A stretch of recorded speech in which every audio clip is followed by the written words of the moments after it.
Hello everyone, সবাইকে স্বাগতম শিখন ল্যাবে। আজকে আমরা নবম দশম শ্রেণীর সাধারণ গণিতের দ্বিতীয় অধ্যায় সেট ও ফাংশনের তোমার 13 এবং 14 নম্বর উদাহরণ নিয়ে আলোচনা করব।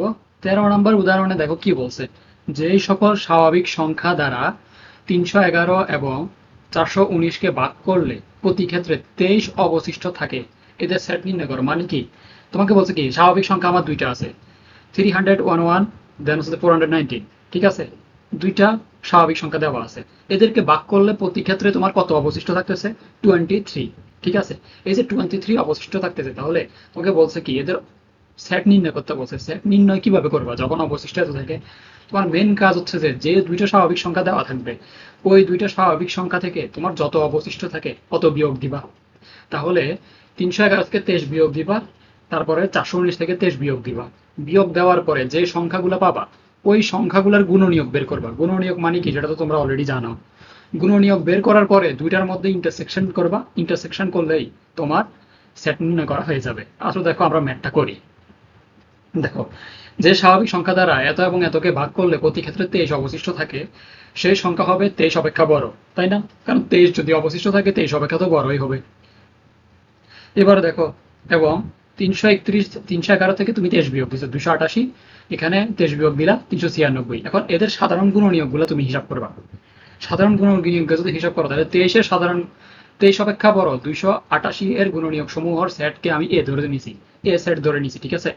তাহলে তুমি যদি এই যে গুণনীয়ক করো, গুণনীয়ক মানে কি, যে সকল সংখ্যা দ্বারা গুণ করলে তুমি 288 পাবা, সেটা হচ্ছে 288 এর গুণনীয়ক, তাই না? 1 into 288 is equal 288, 2 into 144 is equal 288, 3 into 96, 4 into 72, এগুলো প্রত্যেকটা ভ্যালু গুণ করলে তুমি কত পাবা? 288 পাচ্ছ।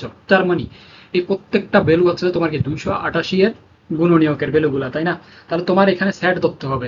এখন এখানে তোমার কি বলছে, 23 অপেক্ষা বড় হইতে হবে। কারণ ভাগ শেষ যদি তোমার অবশিষ্ট থাকে, মানে ভাগ করলে অবশিষ্ট থাকতেছে কত? 23, 23 অবশিষ্ট থাকতেছে। তার মানে তোমার এই সেটের জন্য তোমার 23 অপেক্ষা বড় হবে গুণনীয়কের সেটগুলা, 23 অপেক্ষা বড়। কিন্তু 23 অপেক্ষা ছোট হইলে তো ওইটা আর বাক্সস হইতো না, অন্য একটা হইতো, তাই না? তাহলে দেখো, এখানে তুমি 23 অপেক্ষা বড় কোন কোন উপাদানগুলো পাচ্ছ? 23 অপেক্ষা বড় পাচ্ছ 24, 24 তোমার 23 অপেক্ষা বড়, 16 এবং 18 23 অপেক্ষা বড় না। তার মানে এটা তুমি এ সেটের অন্তর্ভুক্ত করতে পারবে না। 23 অপেক্ষা বড় 24, 32, 36, 48, 72, 96, 144, 288, এই প্রত্যেকটা ভ্যালু তোমার এ সেটের অংশ। এ সেট বলতে 288 এর গুণনীয়ক। এবার সেম ভাবে তুমি 396 এর গুণনীয়ক বের করো। তাহলে 23 অপেক্ষা বড় 396 গুণনীয়কের সেটকে তুমি বি ধরে নিতে পারো। ধরে নেওয়ার পরে সেম ভাবে কত দিয়ে গুণ করলে 396 পাচ্ছ, ওই ভ্যালুগুলো নিছো। নেওয়ার পরে তোমাকে দেখতে হবে 23 অপেক্ষা বড় কোনগুলা, ওইগুলো হচ্ছে তোমার বি সেটের অন্তর্ভুক্ত, ঠিক আছে? 23 অপেক্ষা বড় 33, 36, 44, 66, 99, 132, 198, 396 পাইলাম। এই যে এই দুইটা পাইছো, তোমার বলছে কি 23 অবশিষ্ট থাকে দুইটার ক্ষেত্রেই, এবং এদের সেট নির্ণয় করতে বলছে। এখন এ সেট একটা পাইছো তুমি, বি সেট একটা পাইছো তুমি। এখন এদের সেটটা কিভাবে নির্ণয় করবা? দুইটার ইন্টারসেকশন করো। এ ইন্টারসেকশন বি যদি করো তুমি, এই যে এ ভ্যালু ইন্টারসেকশন করতেছো। ইন্টারসেকশন মানে কি, দুইটার মধ্যে যে অংশটা আছে মানে সাধারণ বা কমন অংশ, ওই কমন অংশটুকু নিয়ে তুমি সেট গঠন করবা। তাহলে এখানে 24 আছে, এখানে নাই, এটা বাদ। 32 এখানে নাই, বাদ। 36 এখানেও আছে, এখানেও আছে, তার মানে 36 গ্রহণযোগ্য হবে। 48 এখানে আছে, এখানে নাই। 72 এখানে আছে, এখানে নাই। 96 এখানে আছে, এখানে নাই। তার মানে শুধুমাত্র তোমার এখানে 36 হবে। এই দুইটা স্বাভাবিক সংখ্যার যখন ভাগ করবা, 23 যদি অবশিষ্ট থাকে, তখন এই দুইটা স্বাভাবিক সংখ্যার জন্য তোমার সেট হবে কত? 36। ওকে, এবার পরবর্তী ম্যাথে যদি আমি যাই, দেখো 14, এটা কি 18 নম্বর? ওকে, 18 নম্বর উদাহরণে কি বলছো দেখো, 100 জন শিক্ষার্থীর মধ্যে কোন পরীক্ষায় 88 জন বাংলায়, বুঝার চেষ্টা করো, 100 জন শিক্ষার্থী আছে মানে তোমার টোটাল ক্লাসে, ধরে নাও তোমার ক্লাসে শিক্ষার্থী আছে কতজন? 100 জন।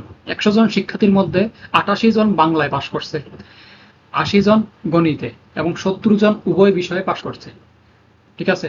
88 জন বাংলায়, 80 জন গণিতে এবং 70 জন উভয় বিষয়ে পাশ করছে। ব্যঞ্চিত্রের সাহায্যে তথ্যগুলো প্রকাশ করো এবং কতজন শিক্ষার্থী উভয় বিষয়ে ফেল করছে তাও নির্ণয় করে দেখাতে বলছে। তাহলে আগে আমাকে চিত্রটা আঁকতে হবে, তাই না? এই যে দেখো চিত্র, এই টোটাল যেটা, এই টোটাল যে আয়তলেখাটা দেখতে পাচ্ছ, এই টোটালটা হচ্ছে তোমার কি ক্লাসরুম। এই ক্লাসরুমের ভিতরে ইউটা কি, ইউটা হচ্ছে যে এই টোটালটা। টোটাল তোমার শিক্ষার্থী আছে কতজন? 100 জন। এবং বাংলার অংশ কোনটা? এই সার্কেলটা হচ্ছে যে বাংলার অংশ, এই সার্কেলটা হচ্ছে তোমার গণিতের অংশ। এই বাংলার অংশটাকে আমি বি দ্বারা ডিনোট করছি, এই গণিতের অংশটাকে আমি এম দিয়ে ডিনোট করছি। ঠিক আছে, ওকে। এর ভিতরে আছে কি পি কিউ আর দ্বারা ডিনোট করছে, এফ দিয়ে ডিনোট করছে, যাই হোক ডিনোট করছে। এখন দেখো কি কি আছে এখানে। বেন চিত্রে আয়তাকার ক্ষেত্রটি 100 জন শিক্ষার্থী সেট হচ্ছে যে ইউ, অবশ্যই ইউ সেটটা হচ্ছে কি সার্বিক সেট, টোটাল সেট। তো টোটালটাকে হচ্ছে ইউ ধরলাম। বাংলা এবং গণিতে 5 শিক্ষার্থী সেট যথাক্রমে বি ও এম দ্বারা নির্দেশ করে। তাহলে বি ও এম দ্বারা নির্দেশ করছি কোনটাকে, এ সেটটাকে বাংলা, এই সার্কেলটাকে আমি গণিত সেট, সার্কেল গণিত দিয়ে এম দিয়ে ডিনোট করছি। ফলে ব্যান চিত্রটি 4টি নিজ সেটে বিভক্ত হয়। কিভাবে 4টি সেটে বিভক্ত হয়েছে দেখো, এখানে এক ভাগ হয়েছে না, এই যে সার্কেলটা নিয়ে একটু, পি এর অংশ এটা একটা সেট, এই অংশটা একটা কিউ, এই অংশটা একটা আর, আর বাহিরে এফ, মানে এম এবং এম এর এই টোটাল সার্কেলটা বাদ দিলে বাইরে হচ্ছে এফ। তার মানে তোমার 4টি যে নিচে সেট হয়েছে এটাকে পি কিউ আর এফ দ্বারা চিহ্নিত করা হয়েছে। হইল, এরপরে তোমাকে কি করতে হবে, এখানে উভয় বিষয়ে 5 শিক্ষার্থীদের সেট কি কিউ, কারণ উভয় বিষয়ে পাস, বাংলাতেও পাস করছে, ম্যাথও পাস করছে। দুইটার পাস করা সংখ্যা কোনটা, এই যে দুইটার কমন অংশটুকু, তাই না? কমন অংশটুকু হচ্ছে যে দুইটার কিউ। তার মানে কিউ হচ্ছে যে তোমার উভয় বিষয় পাস। তার মানে আমার প্রশ্নে কি দেওয়া ছিল, উভয় বিষয় পাস করছে কতজন, 70 জন।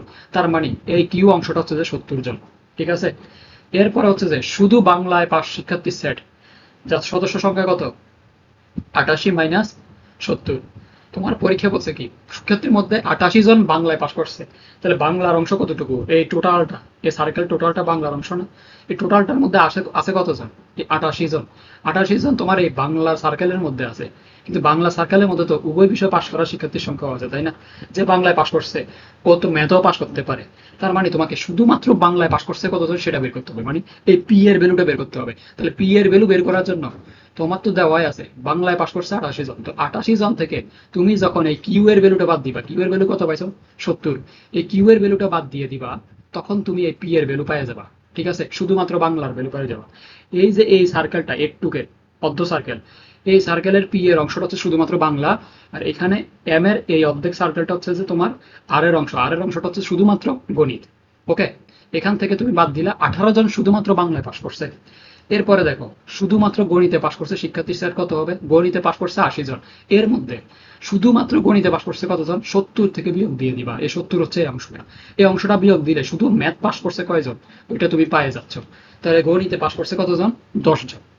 ওকে, এখন দেখো তোমাকে কি করতে হবে, পি ইউনিয়ন কিউ ইউনিয়ন আর, তার মানে হচ্ছে যে বাংলা এবং ম্যাথ, মানে উভয়, মানে দুইটা বিষয়ে শুধুমাত্র বাংলায় এবং গণিত উভয় বিষয়ে এবং শুধুমাত্র গণিতে পাস করছে এমন কতজন আছে, এমন আছে 18, 10, 70 ইজিক্যাল কত, 98।